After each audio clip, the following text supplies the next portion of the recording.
નમસ્કાર વિદ્યાર્થીઓ, BA semester 4 એમાં પેપર નંબર 9 ભારતની સામાજિક સમસ્યાઓ એમાં આપણે યુનિટ 2 નો અભ્યાસ કરતા હતા. વિઘટન સંબંધિત સમસ્યાઓ. તો વિઘટન સંબંધિત જે સમસ્યાઓ છે એમાં આપણે ભ્રષ્ટાચારની સમસ્યા એનો અભ્યાસ કરીએ છીએ.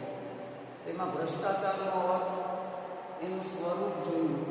ત્યારબાદ હવે આપણે એમાં ભ્રષ્ટાચારના કારણો એનો અભ્યાસ કરીશું. ભ્રષ્ટાચાર એટલે આપણે આગળ જોયું કે ભાઈ પ્રામાણિકતા વિરુદ્ધનો ખ્યાલ. મૂલ્યો સામે ગેરમૂલ્યો ઉદ્ભવે ત્યારે ભ્રષ્ટાચાર થાય છે.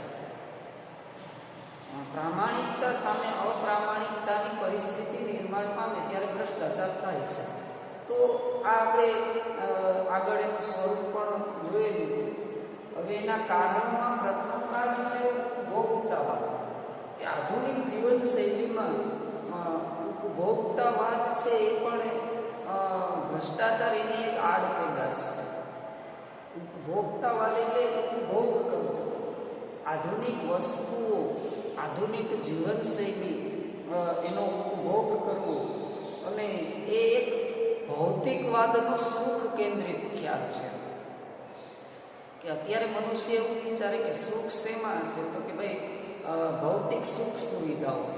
જેમ બને તેમ વધારે ભૌતિક સુખ સુવિધાઓ છે એનો ઉપભોગ એટલે કે વપરાશ કરીએ, એનો ઉપયોગ કરીએ, આ ઉપભોક્તાવાદ છે. પણ એક સુખ કેન્દ્રિત ખ્યાલ છે.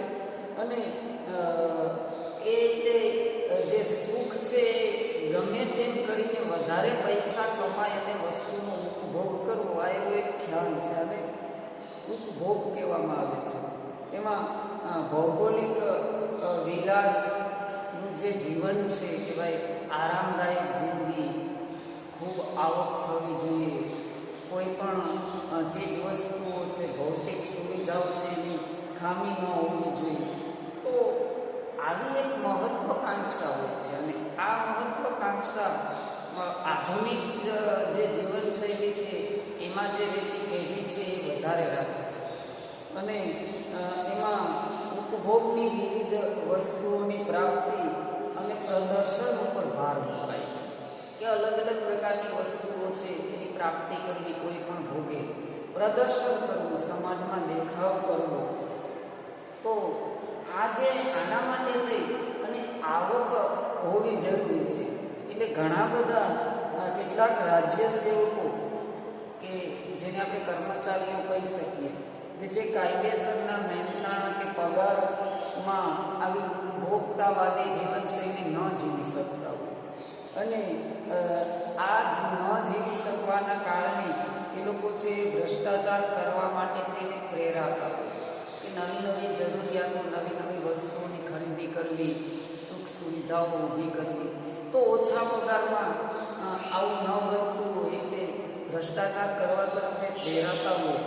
અને આના દ્વારા અપ્રમાણસર મિલકત એકઠી કરવા માટે પ્રેરાય છે. એટલે ઉપભોક્તાવાદ પણ એક મહત્વનું કારણ છે, એ ભ્રષ્ટાચાર માટે બની રહે છે. ત્યાર પછી બીજું ખર્ચાળ જીવન છે. કે ઉપભોક્તાવાદની જીવન કે આધુનિક યુગમાં જે મનુષ્યની જીવનશૈલી છે એ ખૂબ ખર્ચાળ બની ગઈ છે. અને ગૌણ જરૂરિયાતોનું મહત્વ વધતું જાય છે. રહેઠાણ, વાહન, મનોરંજન, શિક્ષણ, લગ્ન, સૌંદર્ય પ્રસાધનો, આમાં મનુષ્ય ખૂબ ખર્ચાઓ કરે છે.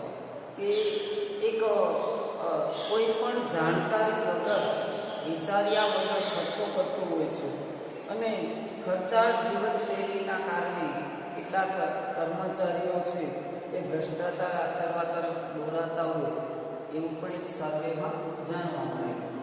ત્યાર પછી ત્રીજું છે આધુનિકીકરણ. કે આધુનિકીકરણ છે એનો ખ્યાલ, એની વ્યાખ્યા ખૂબ વિસ્તારથી છે. પણ ભ્રષ્ટાચારના સંદર્ભમાં આપણે જોઈએ તો આધુનિકીકરણમાં અમર્યાદિત પ્રગતિ કરવી, અમર્યાદિત વિકાસ કરવાની ઈચ્છા, ભૌતિક સુખ સુવિધાઓમાં ખૂબ વધારો કરવો, ઊંચું જીવન જીવવું, આ બધી છે એક દરેક વ્યક્તિનું સામાન્ય લક્ષણ બની ગયું છે અને એ આધુનિકીકરણમાં આપણે એનો સમાવેશ કરી શકીએ છીએ. તો આવી રીતના અમર્યાદિત વિકાસ કરવો, આધુનિક સમયમાં આધુનિક જીવનશૈલી અપનાવવી, તો એના માટે થઈ અને આવકનો જે સ્ત્રોત છે એ મર્યાદિત હોય છે, એટલે આવકનો સ્ત્રોત વધારવા માટે થઈને પણ ભ્રષ્ટાચાર થતો હોય એવું જાણવા મળેલું છે. અને એ ભ્રષ્ટાચારનો આશ્રય લઈ અને આવી રીતના પોતાની આધુનિક જે જીવનશૈલી છે એની વ્યક્તિઓ છે સંતોષતા હોય છે. ત્યાર પછી છે ગેરમૂલ્યોનો પ્રભાવ, કે જે મૂલ્યો છે એ સમાજનું એક મહત્વનું અંગ છે. અને આજે આધુનિક ભારતમાં અત્યારે મૂલ્યોની કટોકટીનું સર્જન થયું છે કે ગેરમૂલ્યો અને મૂલ્યો આ બંને વચ્ચે ક્યાંક ને ક્યાંક સંઘર્ષ થતો હોય છે. તો મૂલ્ય પરિવર્તનની જે પ્રક્રિયા છે એમાં સમાજ જીવનના ક્ષેત્રમાં અત્યારે ગેરમૂલ્યોનો પ્રભાવ છે વધતો જાય છે. અને ગેરમૂલ્યો એટલે મૂલ્યોથી વિરુદ્ધ, જેમ કે પ્રામાણિકનું ગેરમૂલ્ય થાય, અપ્રામાણિક એની વિરુદ્ધનું થાય છે. અને સદાચાર એ મૂલ્ય છે, જ્યારે ભ્રષ્ટાચાર એ ગેરમૂલ્ય તરીકે ગણવામાં આવે છે. જવાબદારી કે જે ફરજ છે એ મૂલ્ય છે, અને બેજવાબદારી અને ફરજ ભંગ છે એ ગેરમૂલ્ય તરીકે ગણાય છે. તો ભ્રષ્ટાચાર એ અપ્રામાણિક આચરણનો એક અપરાધ ગણવામાં આવે છે, કે વ્યક્તિનું આચરણ અપ્રામાણિક થાય ત્યારે ભ્રષ્ટાચાર થતો હોય છે.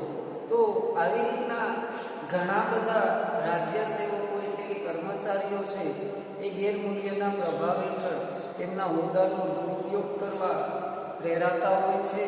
અને એના લીધે તેને ગેરકાયદેસર સાધનો દ્વારા નાણાકીય લાભ લેવા તરફ દોરાતા હોય છે.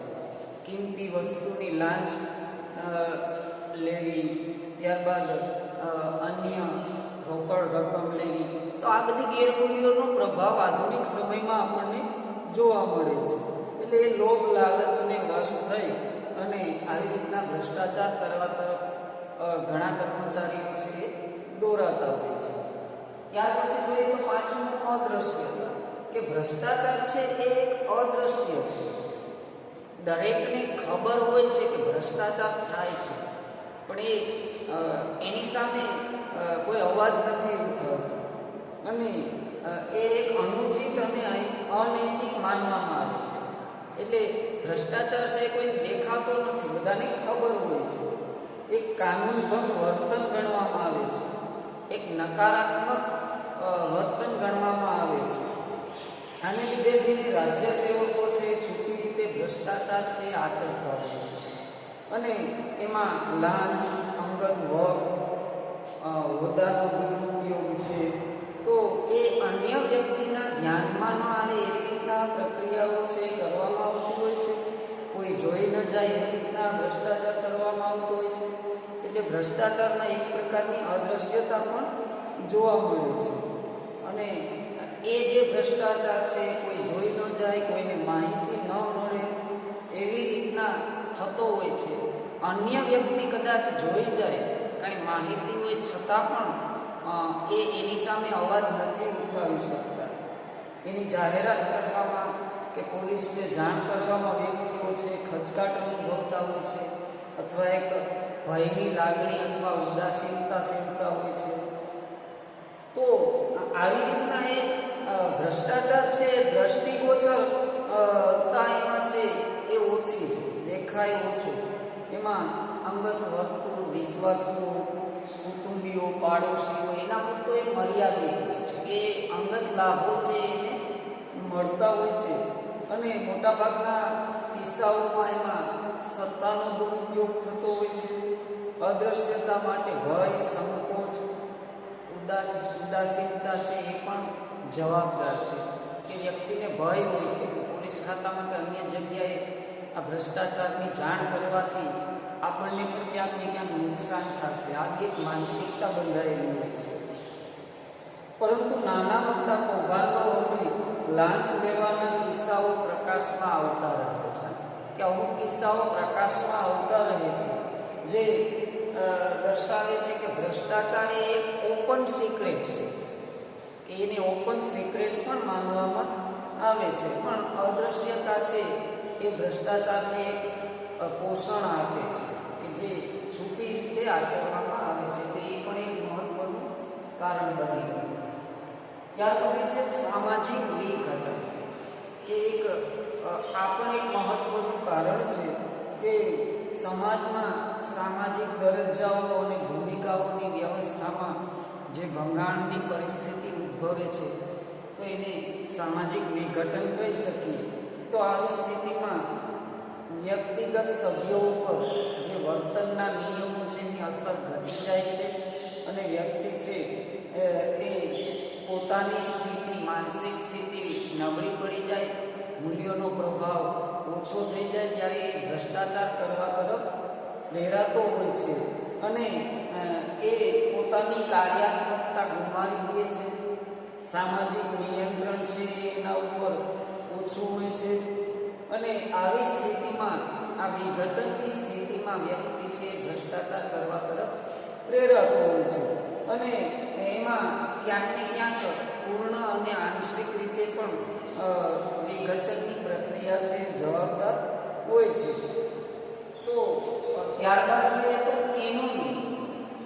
એનોની પણ એક મહત્વનું કારણ છે કે સંસ્કૃતિ માન્ય જે ધ્યેયો છે એ ધ્યેયોને પ્રાપ્ત કરવા માટેના માર્ગો છે, સમાજ માન્ય જે ધોરણો છે એને અનુરૂપ વર્તન કરવાની જે પ્રક્રિયા છે, તો આ બધાની સમતુલા જ્યારે નબળી પડે છે ત્યારે એનોમીની પરિસ્થિતિ છે સર્જાય છે, કે સાંસ્કૃતિક ધ્યેયો એને પ્રાપ્ત કરવાના માર્ગો આ બાબતમાં ક્યાંક ને ક્યાંક અસમતુલા આવે છે ત્યારે એનોમીની પરિસ્થિતિનું સર્જન થતું હોય અને આવી સ્થિતિમાં વ્યક્તિ છે ધોરણભંગ તરફ દોરાતું હોય છે અને એ ધોરણભંગ તરફ દોરાવાથી નિષ્ઠા અને શ્રદ્ધા છે વ્યક્તિની નબળી પડતી હોય અને આવી રીતના ધોરણભંગના વર્તનનું પ્રમાણ વધતું જાય એટલે ભ્રષ્ટાચાર છે એનોમીની પરિસ્થિતિનો જ એક ભાગ બની રહે છે.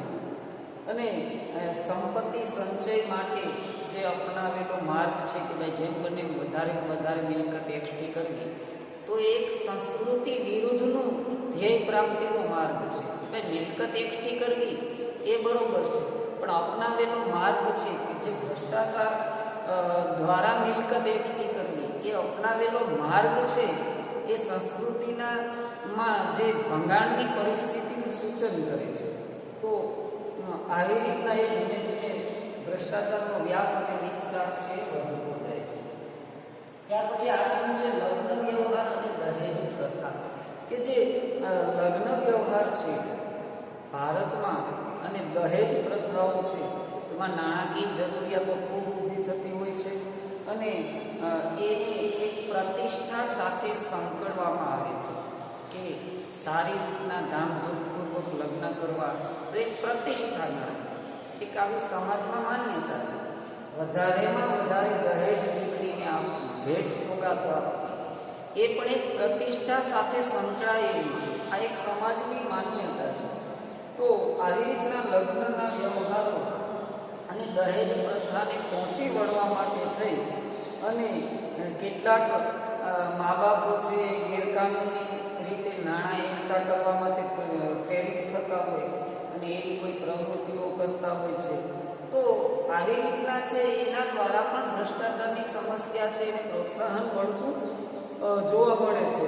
એટલે લગ્ન વ્યવહાર અને દહેજ પ્રથા છે એ પણ એક અગત્યનું કારણ છે, કારણ કે ભ્રષ્ટાચાર કરવા માટે વ્યક્તિ આના દ્વારા પણ ઘણી જગ્યાએ પ્રેરિત થતો હોય એવું જોવા મળે છે.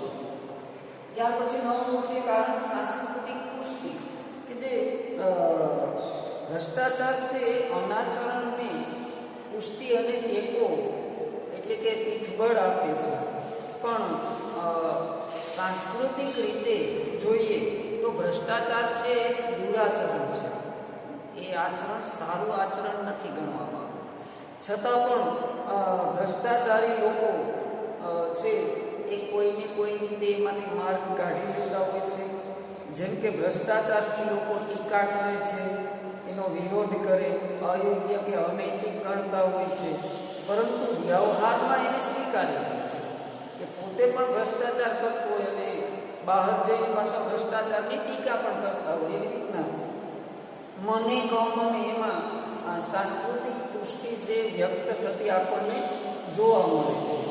અને ભ્રષ્ટાચાર છે એક સંગઠિત પ્રવૃત્તિ છે અને ભ્રષ્ટાચાર આચરનારને આવી રીતના રક્ષા કવચ મળી રહે છે.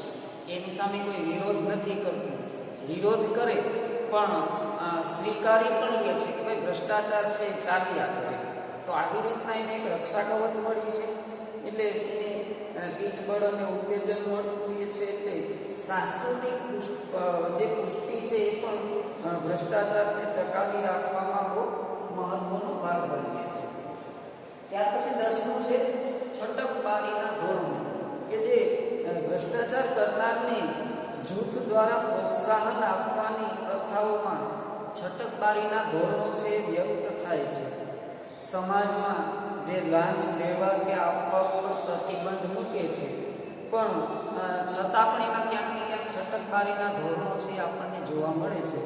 જેમ કે લાંચ છે ઘણી જગ્યાએ ભેટ સ્વરૂપે પણ આપવામાં આવતી હોય, તો આ ભેટ સ્વરૂપે જે આપવામાં આવે એ પ્રથા એક માન્ય થયેલી પ્રથા છે, પણ હકીકતે ભેટ છે એ લાંચ સ્વરૂપે પણ ગણવામાં આવે છે. તો આ છે એ ભ્રષ્ટાચારનો વૈકલ્પિક કે પર્યાય પણ ગણવામાં આવે છે. એટલે એ એક છટકબારીનું ધોરણ છે કે લાંચ નથી આપેલી, એક ભેટ આપેલી છે. ત્યાર પછી જે બચાવ પ્રયુક્તિ, કે ભ્રષ્ટાચાર આચરનાર જે છે એ પકડાઈ જનાર અથવા સત્યભાષી પોતાના જે પકડાઈ જવાનો ડર છે એમાંથી બચાવ પ્રયુક્તિનો ઉપયોગ કરતો હોય છે અને પોતાનું જે વર્તન છે, ભ્રષ્ટાચારી વર્તન છે, એને વાજબી ઠેરવવાનો પ્રયત્ન કરે છે અને સામાજિક પ્રતિક્રિયાઓ છે એને બિનઅસરકારક બનાવવાના પ્રયાસો પણ થતા હોય. એટલે બચાવ પ્રયુક્તિ છે એ પણ એક ભ્રષ્ટાચારને ઉત્તેજન આપવા માટેનું એક સહાયક પરિબળ છે બની રહેતું હોય.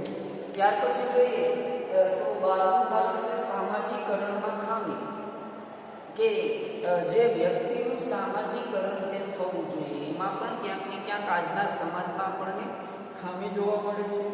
એમાં મૂલ્યાવસ્થામાં પ્રામાણિકતા, સદાચાર, કાર્યનિષ્ઠા, સામાજિક જવાબદારી છે, ફરજ, ન્યાય, પાયાના મૂલ્યો, આ દરેક બાબત છે મૂલ્યોમાં આવે અને એ છે વ્યક્તિમાં એના સામાજિકરણના આધારે વિકસિત થતા હોય છે.